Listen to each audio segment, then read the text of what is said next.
e si è visto con molta chiarezza che nell'emergenza si è in grado di camminare insieme, si è in grado di reagire all'emergenza e al dramma che si è visto. Ricordiamo quelli che hanno perso la vita. Guardi, la cosa più difficile che ho e dura era quella di sapere che c'erano degli anziani che morivano dentro le nostre case di riposo e per procedure che eravamo obbligati a tenere in piedi morivano da soli perché non avevano i loro cari vicino. Allora queste sono le storie.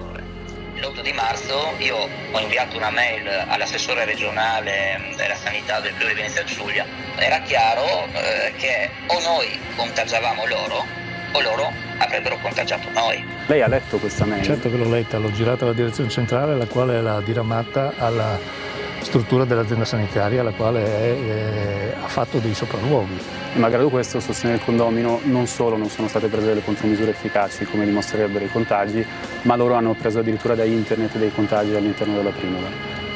Su questa cosa qua io andrò a fondo ovviamente in quelli che sono i rapporti all'interno della sorveglianza che spetta all'azienda sanitaria. Il sindaco che ha il sindaco di grado che mi dice che è tutto risolto ed è preoccupato di come ci stiamo gestendo l'emergenza sanitaria.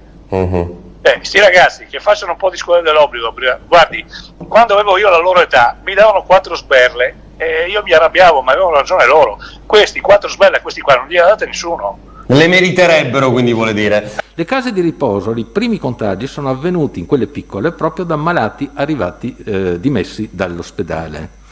Ma e anche qua effettivamente mi hanno telefonato perché dai primi di marzo cercavano di avere aiuto dalla SUGI e non hanno avuto nessun aiuto, solo al 26 marzo c'è stato il piano per le case di riposo. A Trieste, gli operatori sanitari contagiati superano il 30% del totale degli infetti, il triplo della media italiana, una fiammata a cui hanno contribuito le case di riposo. Penso di avere la coscienza pulita dopo aver lavorato come ho lavorato nel corso di questi anni. Quasi una persona su 10 morta per Covid in Italia è deceduta in Friuli Venezia Giulia. Il 10% è una percentuale molto alta, se si pensa che la nostra regione ha appena il 2% della popolazione nazionale. Ma il Friuli? Andiamo nel Friuli? Friuli, prima regione a diventare zona gialla a novembre, ebbene doveva fare 140 posti letto un anno fa, soldi stanziati, finanziati, doveva farli, se li avesse fatti forse non sarebbe entrato in zona gialla, e invece quanti ne ha fatti?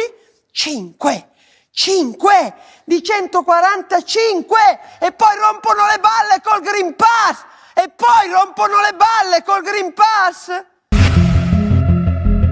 Abbiamo provato più volte a contattare l'assessore alla sanità del Friuli Venezia Giulia, ma non ci ha mai risposto.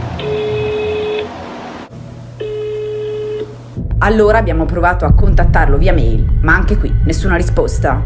Non è ancora stato fatto nulla di quello che doveva essere fatto addirittura da maggio del 2020, e questa è una situazione drammatica. E noi cittadini siamo sempre ligi a tutto quello che ci viene imposto di fare. In realtà chi ci impone determinati obblighi sono gli stessi che a quegli obblighi a cui loro dovrebbero essere sottoposti non adempiono. Non si deve dimenticare quello che non è stato fatto e che è costato la vita a migliaia di persone. Io ho chiesto a Riccardi di collegarsi, che è il vicepresidente della Regione Friuli, e trovo lei. Ora, a me va bene tutto, però siccome c'è una variante importante politica, ecco, per carità. E nelle strutture che fanno capo all'ASUFC, quella del Friuli Centrale, che copre sostanzialmente Udine e provincia, ci sono stati in un mese 140 contagi tra medici e infermieri, più del doppio della prima ondata. Cioè, quando la partita è non mi dai i numeri, io sono molto contento che la Procura della Repubblica apri fascicoli per andare a vedere le cose che sono successe.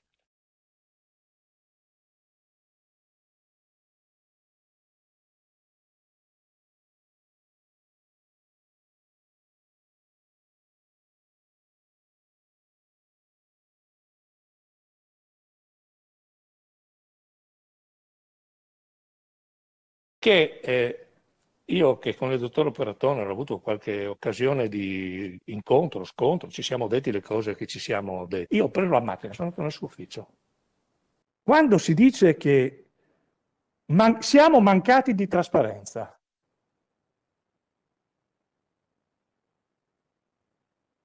Quando si insinua il sospetto che abbiamo taroccato i dati. Da un punto di vista, diciamo così, del Friuli Venezia Giulia, che cosa risponde alle lettere degli anestesisti, insomma, queste accuse sulle terapie intensive? Grazie. Inizio io, terapie intensive.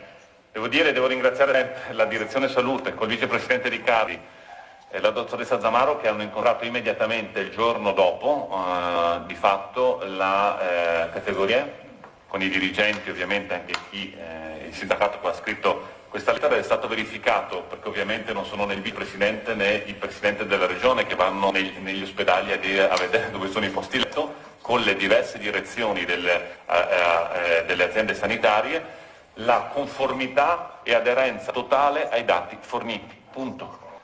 Dopodiché